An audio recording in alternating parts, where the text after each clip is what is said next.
Innovation, a lot of people think about technology, but I think innovation can be in many different layers and many different ways. The hotel that I opened up, I think not on a technological level I innovated. I love that as well. But I innovated on a human level. I innovated on a level of comfort, because at the end, the innovation that I tried at the time was completely geared towards spoiling people rotten that stay with me. The hospitality industry is becoming addicted to technology, and this addiction can destroy our hospitality identity. Today, you will learn that whilst technology means innovation, innovation doesn't need technology to happen, only creativity.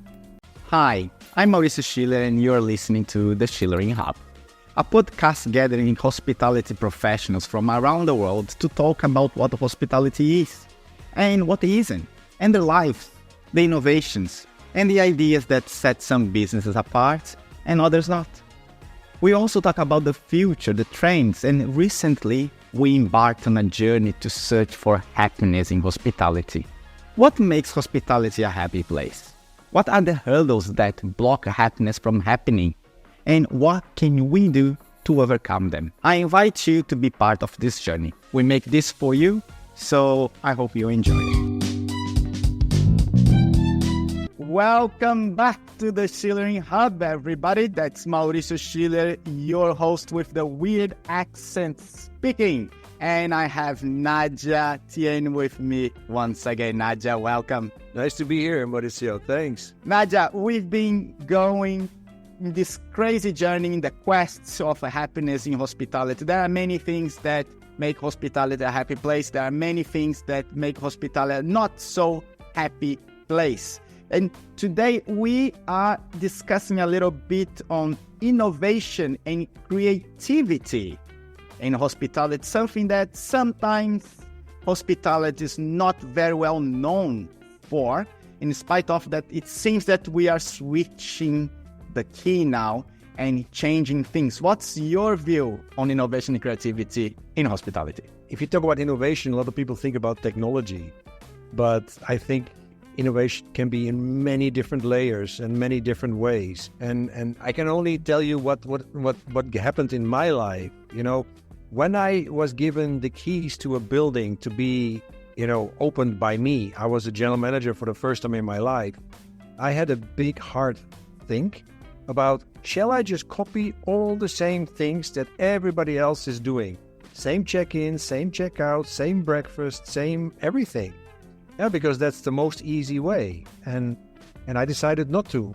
Yeah, so the very first hotel that I opened up, I think not on a technological level I innovated. I love that as well. But I innovated on a human level. I innovated on a level of comfort, because at the end, the innovation that I tried at the time was completely geared towards spoiling people rotten that stay with me. And it started with the beds. Yeah, so I got one of the most expensive beds that you can buy. I did a cooperation with Heston's Beds, naturally made, handmade beds. Even the King of Sweden sleeps in it. And there was nobody on the market that did that. And people, they stayed with me and they slept like babies. But what happened then, they wake up at 3 o'clock in the afternoon. Yeah, they miss breakfast. So I decided to do 24 hours a day breakfast. 24 hours a day breakfast. Hours a day breakfast, yeah. Whenever you wake up, because you come to me to sleep, you sleep in the best beds you can buy, and we did 24 hours a day breakfast, yeah, because it was something that, why not? I had an open kitchen anyways, and I had to adjust, the kinds of breakfast, but scrambled eggs at 10 o'clock in the morning or scrambled eggs at 4 o'clock in the afternoon, a cook can make both, it's not rocket science. But I also, is it innovative, Maurizio, that I got up at 5 o'clock in the morning, I pressed, 30 liters of fresh orange juice, served it myself to the clients, because, when you drink orange juice, you might as well drink very good orange juice.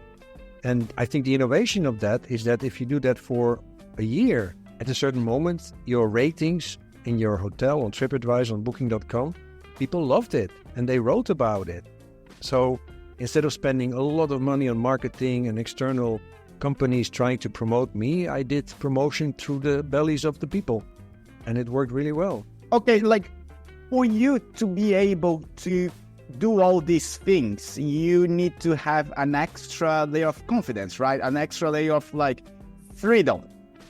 How did you get the level of freedom and confidence with the hotel owners, for example, to be able to create such innovative services and offers? I'm a very lucky man, Mauricio, because I never applied for a job in my life.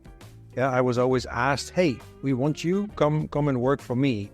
And the first hotel that I opened up as a GM, that was literally a building without a concept. So we started to think like a year or 2 years before the opening, what will the concept be? Yeah, and then I came with lots of ideas. And what the owner did very well at the time, he let me be. Yeah, because if you put me in a box, it did not work. And I get very excited if I can do things, to make people happy. And, in that hotel, for example, the announcement of the staff was a color advertisement in a newspaper. Again, it's many years ago. Yeah, where I said, want to have some fun? Yeah, that was the headline. You want to have some fun? Come and join me, Nah-Dja. Yeah, not Mr. Tien, not whatever. Yeah, we worked together with Heston's. We had Diesel as the clothing company. So everybody was wearing jeans and nice dresses and accessories. And yeah, so all those things made a completely different atmosphere in the hotel. And yeah, the confidence came that the owner did not, put me in a box. They let me be. And I think 4 months after we opened that hotel, it was the best rated hotel in the whole Czech Republic. It was on Condé Nast Traveler, one of the coolest hotels in Europe even. So it was cool. Like now that you're speaking, and I'm talking about like, of course, innovation, but we're talking about a lot of creativity from your side as well, right? So I was reading or watching a show the other day. I'm not sure. And they were talking about creativity and how creativity is not linked to intelligence. Like they measured, they tested, and they realized that very creative people and non-creative people had basically the same IQ, right? So it's not intelligence. And what they found out was that creativity is a way of mindset of how you see challenges. So basically, people that are considered creative, they see challenges as a game. They play, they have fun. And now you just said the words, like, come and have fun with me, right?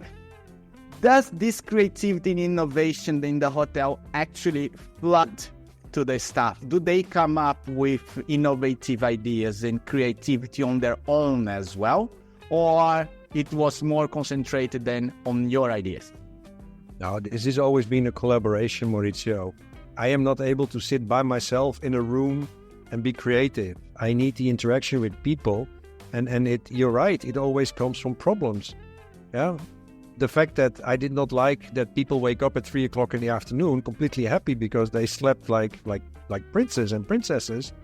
Yeah, the problem was, okay, what do we do with breakfast? Shall we just not serve it and just take the money? No, we give them the breakfast and in whatever shape or form. So, and it's actually funny that you say that because I did not see that episode what you watched, but I love puzzles, Mauricio. Yeah, puzzles is solving problems, so it's actually interesting how that puzzle falls together. Yeah. Indeed. And if we come to to today, hospitality is going through the technological innovation. However, you need to still be creative to use the technology wisely, right? You only having technology, it's not enough. It helps, but it's not enough.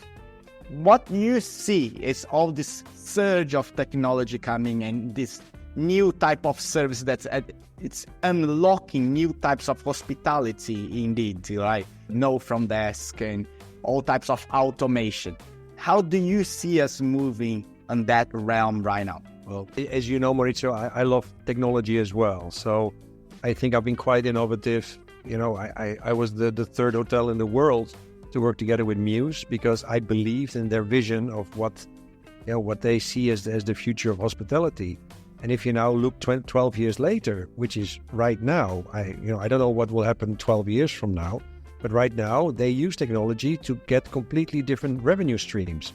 Yeah, in the past, you put property management system in a hotel, you have a room, you check the room in or out.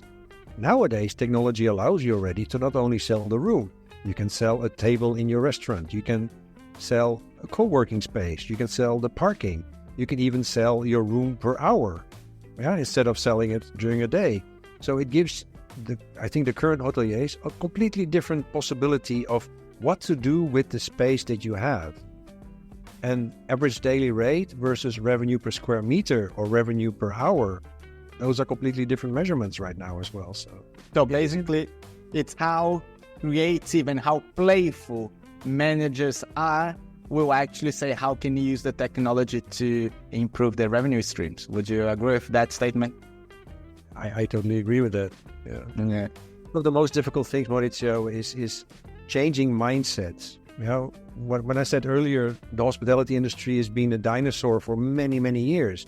But now there is an opportunity to actually go on and above, other industries with the technology that is currently flowing into the hospitality industry.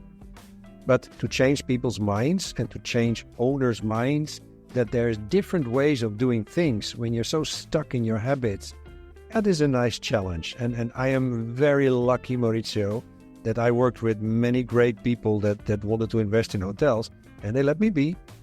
So the message I probably like that we're closing here, I would leave here for hospitality operators is invest in innovation training and creativity training for your leaders so they can use the technology that's available now in the behalf of the company and helping their teams to become more creative as well, become more innovative as well, and use the technology that's now allowing them to create multiple sources of revenue in the best way possible for the guest.